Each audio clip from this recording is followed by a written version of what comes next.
Pinatay nila po yung anak ko, si Cristita Ramos. Inuwa po sa loob ng bahay namin. Dito lang po ako sa Batasan po, sir. Whose kin were killed in what the police call as simultaneous anti-crime law enforcement operations, SACLEO, SACLEO, or what they would generically call one-time, big-time operations. Yung sabayan po yung mga nangyayari.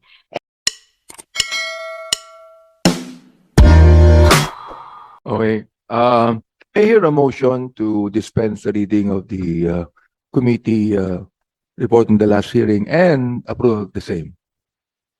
The chair moves to dispense with the reading of the minutes of the previous meeting and to approve the same. Second, Mr. Chair. Has been moved and seconded that we dispense the reading of the committee report and approve the same. Is there any objection? No objection.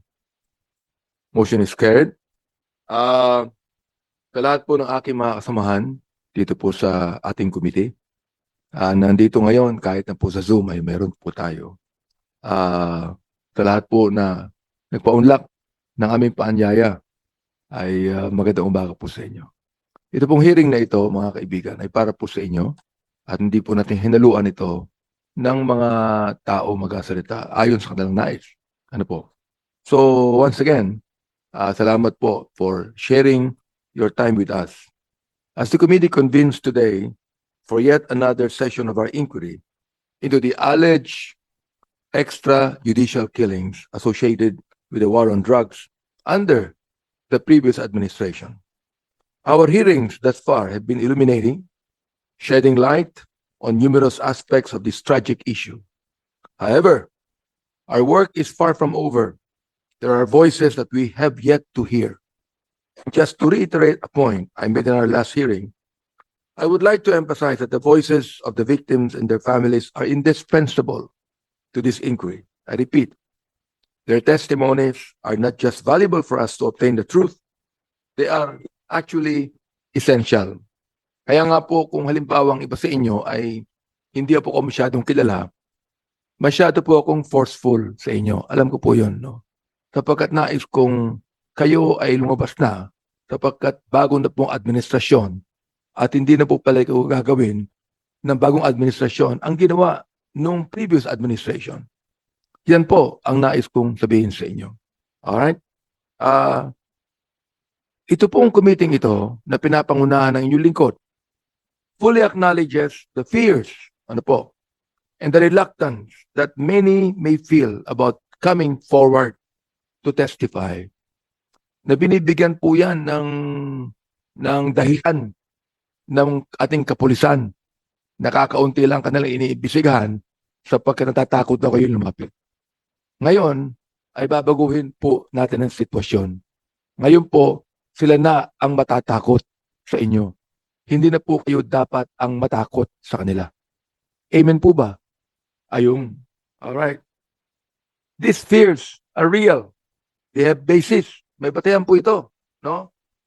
In fact, noong ko lang po narinig ang talagang testimony ng mga biktima, I was actually aghast. Ako po yung nagulat at talagang hindi ko akalain na ang nangyayari sa Mexico ay maaaring mangyari po dito sa ating bansa. Hindi ko akalain yan. Oh, okay. So, as history frequently tells us, the path to justice is fraught with challenges and uncertainties. Every great injustice that has scarred our world has demanded immense effort to carve a path to justice for those who have suffered. Yet, I want to reassure all of you that this committee is steadfast in its commitment to the protection of our witnesses.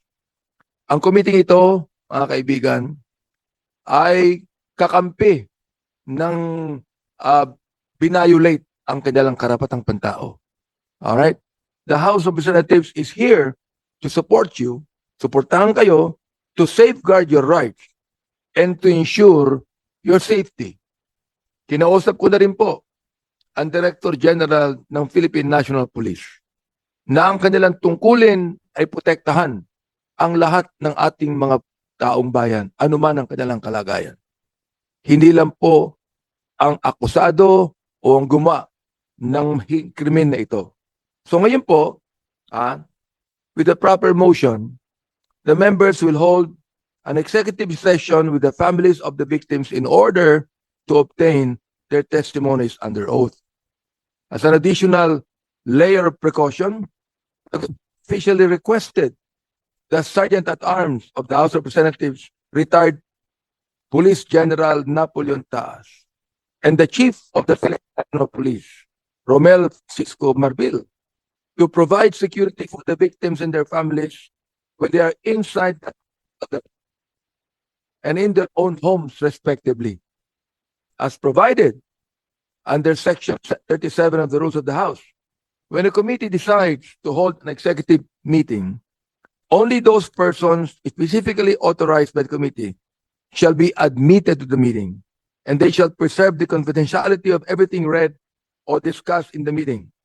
The Committee on Human Rights has conducted executive sessions in its past investigations, especially for human rights victims and their families who had been subjected to serious human rights violations, and many of whom were traumatized physically, mentally, or psychologically, such that retelling their disturbing stories in front of those people who induce the same fear on them may defeat the ultimate purpose of the inquiry, which is to ferret out the truth.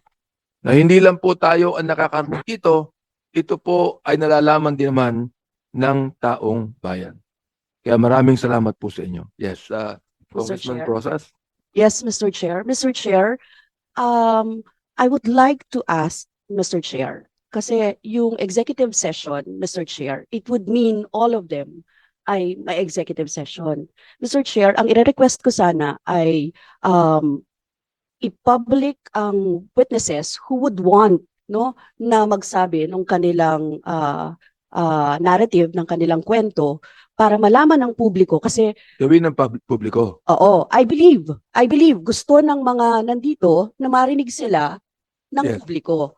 Meron pong mga ilan na ayaw siguro, pwede po natin siguro yon, Mr. Chair, i-executive session pag sila ang nag-request na hindi Okay. sa publiko. So can we make that a Yeah. motion, please?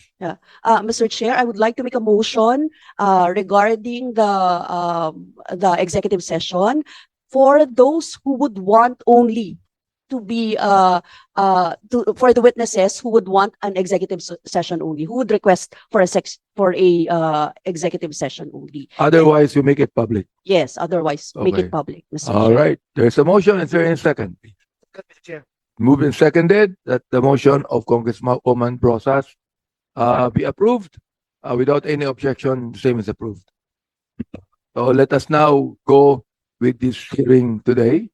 At I'd like the COMSEC now to call on the first that will be relating experience. Perhaps Attorney Conti muna ang magbigay ng preliminary remarks. Ano po? Pero bago yan, I also would like to recognize my other colleagues from the minority, the Makabayan Bloc, Congresswoman Franz Castro, Deputy Minority Leader, and of course, ating kaibigan, Congressman Busita of the One Rider Party List, mga kaibigan. All right.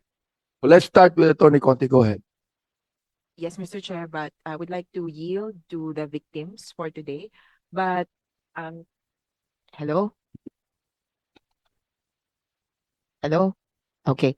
Good morning, Mr. Chair. Thank you very much for this opportunity anew to present the victim side. But I would like to yield to the victims my time. But in general, Mr. Chair, today we will be presenting three victims Pakilapit pa yung microphone. who will present testimonies as to their particular experience. And these three victims have something in common. Their relative was killed in a one-time, big-time operation.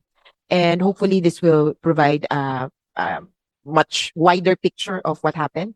And these are one-time, big-time operations in Caloocan and Cebu.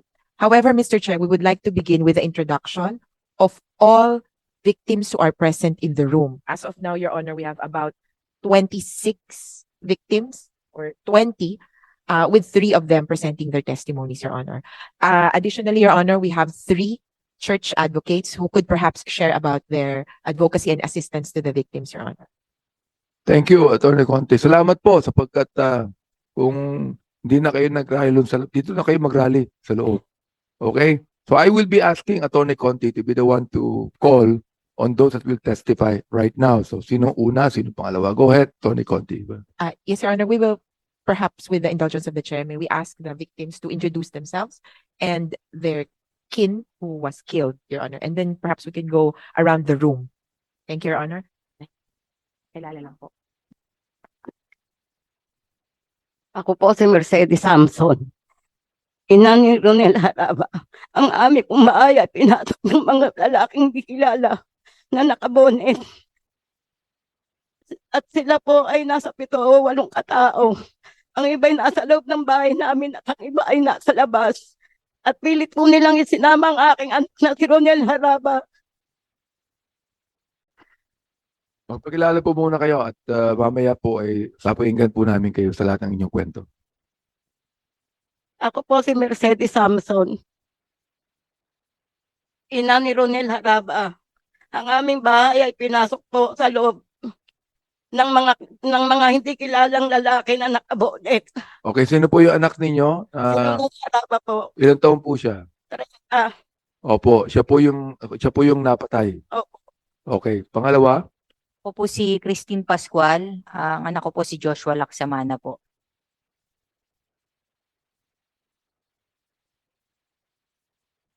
Magandang hapon po sa inyong lahat. Ako po si Marian Domingo, ang aking asawa at anak, biktima ng extrajudicial killing po. Good afternoon po. Ako po si Dalia Cuartero. Ina po ni Jesus Cuartero III, taga Bulacan po. Ako po si Shira Escudero, kapatid ni Ephraim Escudero, yung victim po. From San Pedro, Laguna po kami. Gandang hapon po, Lo. Ako po si Maria Soledad. Biktima ko po asawa ko.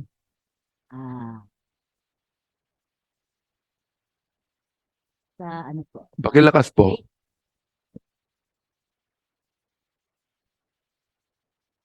Ako po si Maria Soledad. Ang biktima ko po, asawa ko po. Doon po pinatay sa Canlaon, Palengke po. Salamat. Ako po si Christy Montipolca. Ang biktima ko po ay anak ko, si Aldrin Montipolca po. Namatay po sa Pesten po, Bagong Silang, Caloocan. Magandang hapon po. Ako po si Mark Ashley Busa po. Tatay ko po yung biktima, si Roberto Busa Sr. Taga Bagong Silang, Caloocan City po. Magandang hapon po sa lahat. Ako po si Lorena Caballes. Asawa ko po yung biktima, si Julius Casquejo, taga Caloocan po. Ako po si Meli Fernandez. Biktima po yung asawa ko at anak. Taga Bagong Silang. Ako naman po si Estrella Nonay po. Anak ko po yung napatay sa pastry po, taga Bagong Silang po. Ako po si Luz Biminda Cambalya. Ako ko po yung binaril. Si Paul Martin Millanes po, taga Phase 1 Bagong Silang. Ako po si Salvacion Ramos. Pinatay nila po yung anak ko, si Cristita Ramos. Inuwa po sa loob ng bahay namin. Dito lang po ako sa Batasan po, sir. Ako po si Jane Lee. Asawa ko po ang biktima na si Michael Lee.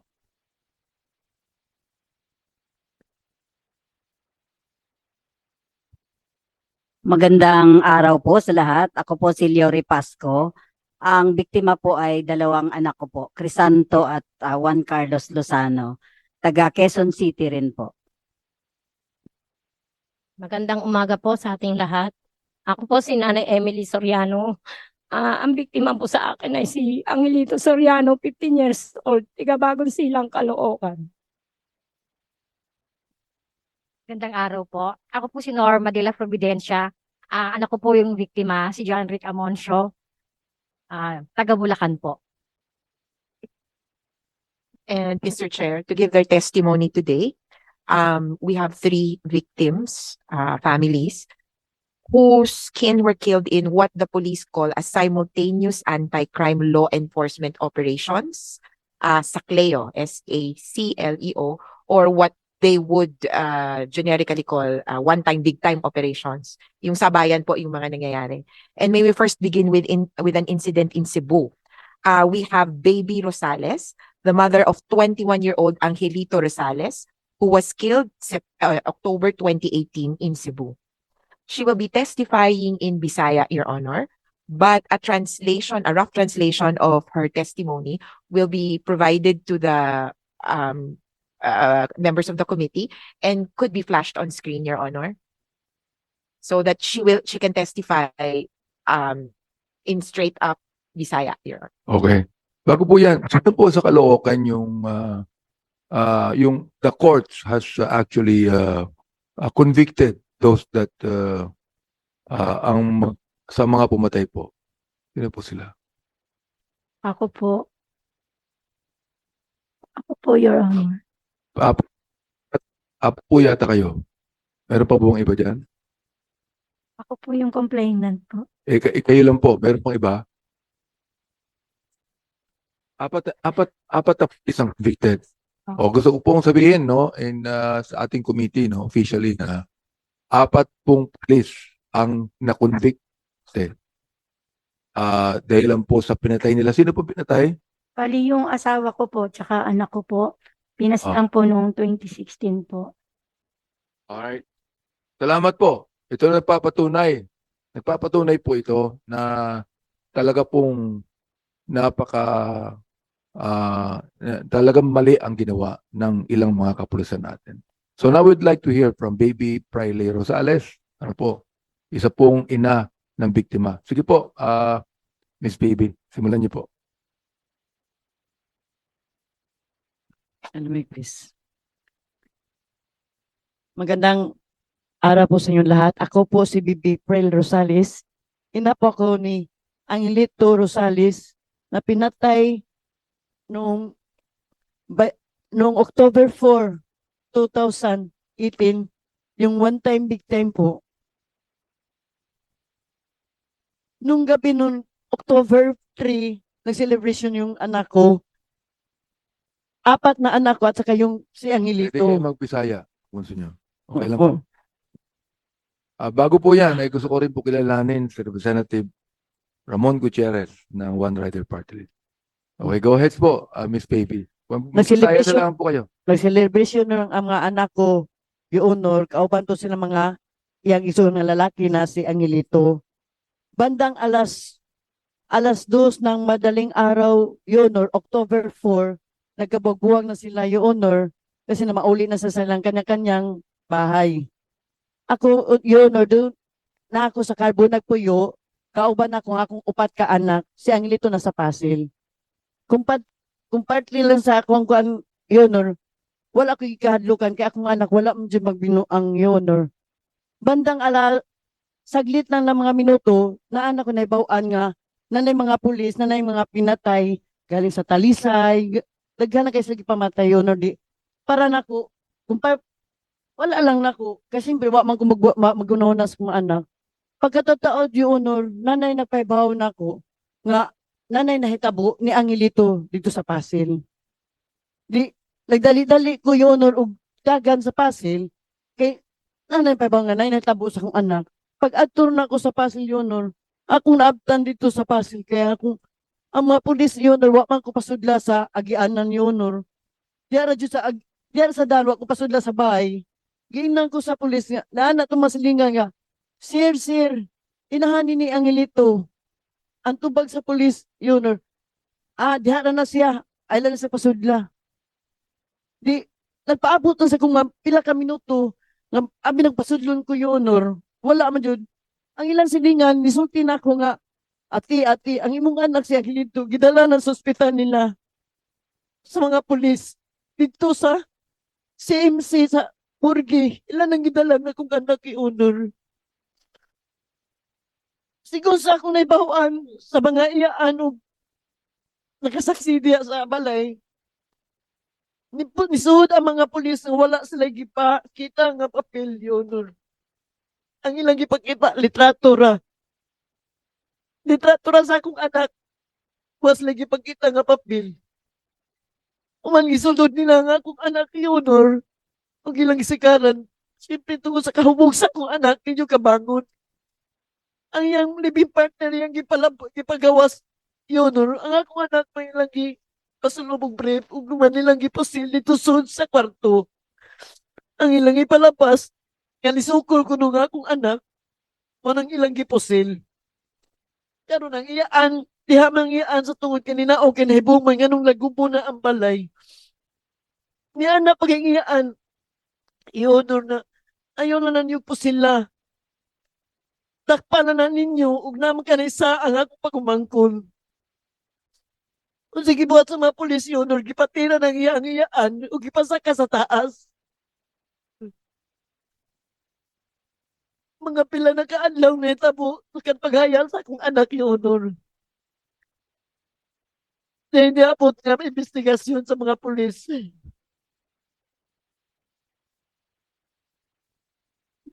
Tingin ko na sila nga siya ba na si Jose Neto Salinas. Tapos lagi itong Baguio, Honor. Dili si Angelito ang pangalan sa mga anak, Rosales. Nasayop siguro mo, sir, pagkuhan sa iyong papel. Ni Ana lang itong pulis na nag-imbestigar na ako. Your Honor nga, wala ko mahimuan na, ma'am. Ni Ana lang pagkupag itong Baguio, Honor. Muingo na mo, Ana. Sir, kinabuhi sa anak, iyong gikuha. Yan din ay mao ang pangalan. Kayong ipakita. Sakit kayong pamatiyon sa akong pinikanan, Your Honor. Gawa dyan pa. Di na ako madawat, Your Honor. Nga ilan lang pas lang akong anak. Hindi na mao ang pangalan. Pinuhon litrato ra. Pero dili pangalan sa anak-anak mutang Julito Salinas. Yan ilang ipas lang ipusil ang Angelito Rosales, Your Honor. Mauna akong di na ako madawatan doon. Kano 5 years na netabo, Your Honor. Naiskutan na akong anak. Di na ako matiyan nga maghilak, Your Honor. Mauna akong gusto ko magustisya nga akong anak. So, nagpunta po yung auntie niya sa police para ipablatter. Opo, Your Honor. Hindi po sila I-refuse binigyan. po ng blatter. Wala. Pwede niyo pa bigay ang pangalan sa amin ng mga pulis na umaresto, pulis na bumaril, at pulis na sa Station 6. Bigay niyo po sa amin yung commander ng Station 6 kung saan pinagdalhan.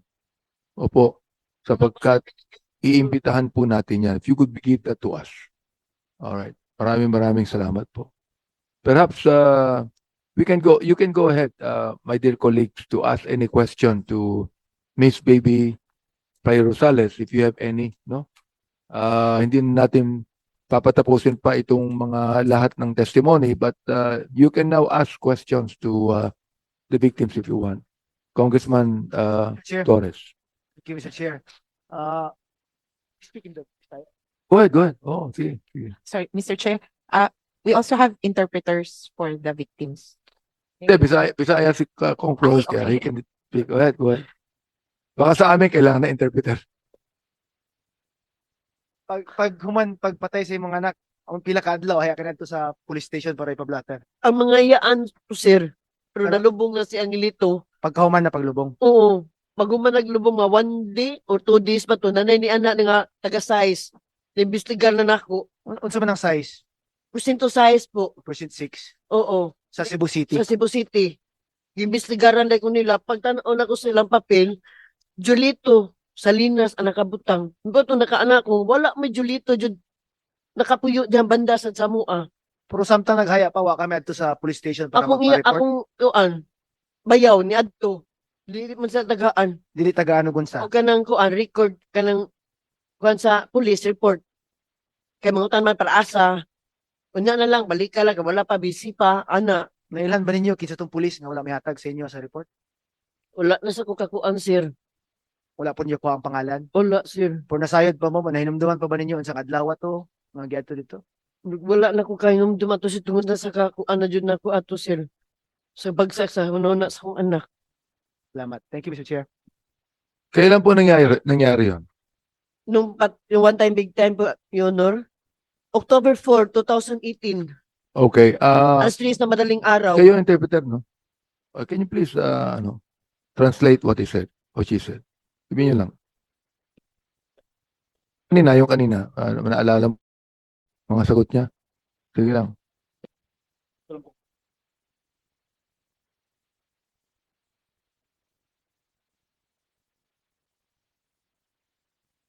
The one-time big-time operation happened on October 4, 2018. 18. Wala siyang maalalang pulis na mga pangalan. Nakiname duman ng mga pulis, pangalan sa mga Wala. pulis. Sir, wala man dyan ko pa duula. Wa di ko pa duula sa pulis. But that is some point, that Station 6 ng anong town? Station 6, Station 6 is ang Station 6 sa asa na ang alunsod. Nasa Pasil, sir. Nasa Pasil. Sa kupra sa Kuan. Pasil. Oh, Cebu City. Cebu City. Sa town? Town ba yun? Pasil. Barangay po. Cebu City, barangay. Opo. Okay. So, I think that we could be able to talk with the responsible police officer in Barangay Pasil, no? To provide to us the names of those policemen. 2018 pa, baka sabihin ng mga police, nakalimutan na nila yan. Totoo yun. Pero the thing is, kailangan niyo pa rin ng justice dito. Okay?